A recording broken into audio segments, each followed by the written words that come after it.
तो मेरे को कोई जल्दी नहीं है। कवि सम्मेलन बहुत अच्छा हो रहा है, बहुत अच्छी अच्छी बातें कही गई है।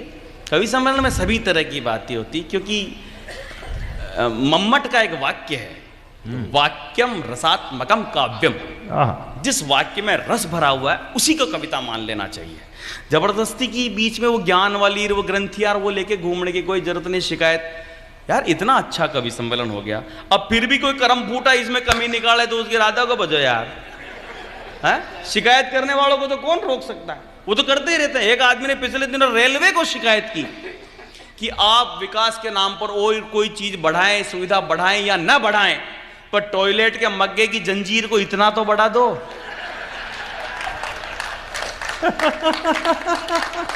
कि वो मुकाम तक पहुंच सके। हाँ? तो दीपक जी ऊपर से जवाब आया कि मग्गा चेन से बंधा हुआ है, आप नहीं। कृपया मकाम को आगे सरकाएं। मुझे कोई जल्दी नहीं है। कवि सम्मेलन तबीयत से अच्छा होगा, इसमें कोई दो राय नहीं है। बड़ा अच्छा लगा। मैं भी अपनी तरफ से कुछ चेष्टाएं करता हूं।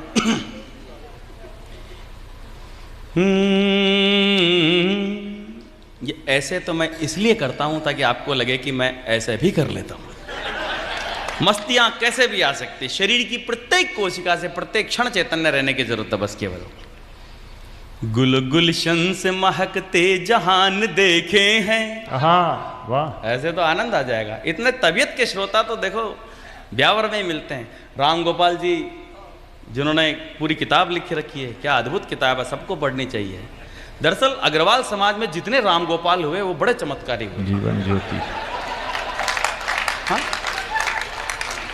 हाँ, क्योंकि भगवान राम की 34वीं पीढ़ी में महाराजा अग्रसेन जी हुए।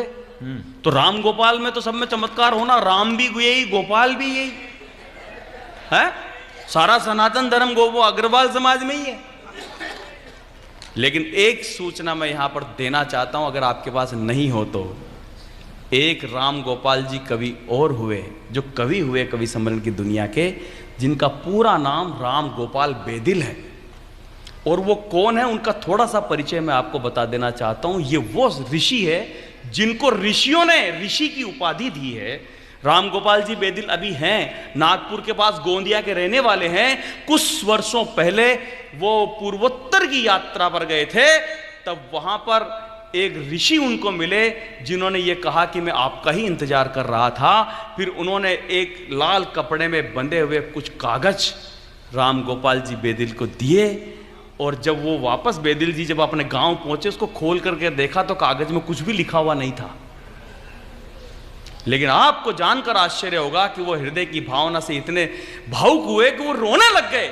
उनकी आंखों से आंसू बहने लग गए कि यार ऋषि ने ये दिया है, इस कागज में क्या लिखा हुआ है कुछ मुझे पता ही नहीं चल रहा है। इस ऋषि ने दिया, इसका मतलब कुछ तो है। इतना रोए कि उनकी आंखों से आंसू बहने लगे, और जैसे ही आंसुओं की बूंद कागज पे गिरी, उसमें अक्षर प्रकट होना शुरू हो गए।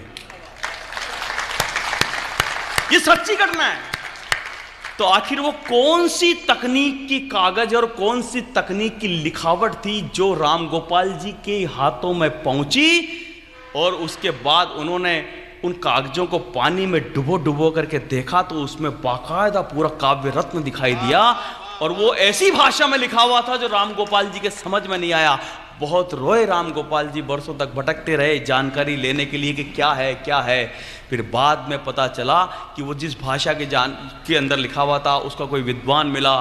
फिर उससे पता चला कि ये महाराजा अग्रसेन जी पर लिखा गया ग्रंथ है जिसका नाम है श्री अग्रभागवत। और वो अग्रभागवत आज भी है और लाखों करोड़ों लोगों तक उसका पहुंचना अभी बाकी है। और उस अग्रभागवत को फिर जब इन्होंने ट्रांसलेशन किया अलग अलग भाषाओं में, फिर उसको धीरे धीरे करके संस्कृत में लाया गया और संस्कृत के अंदर ही अब वो पूरी अग्र भागवत उपलब्ध है। संयोग से मेरे एक दोस्त है अशोक जी पंसारी जो अजमेर रहते हैं, इत्तेफाक से वो ग्रंथ मुझे 1 साल पहले भेंट किया।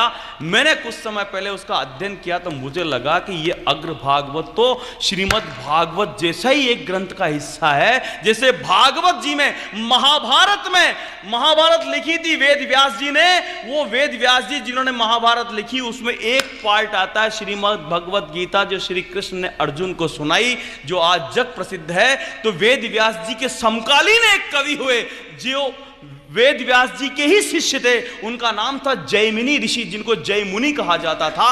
उन्होंने भी महाभारत जैसा एक ग्रंथ लिखा जिसका नाम था जय भारत। उस जय भारत के एक अंश का नाम है श्रीमद् अग्र भागवत।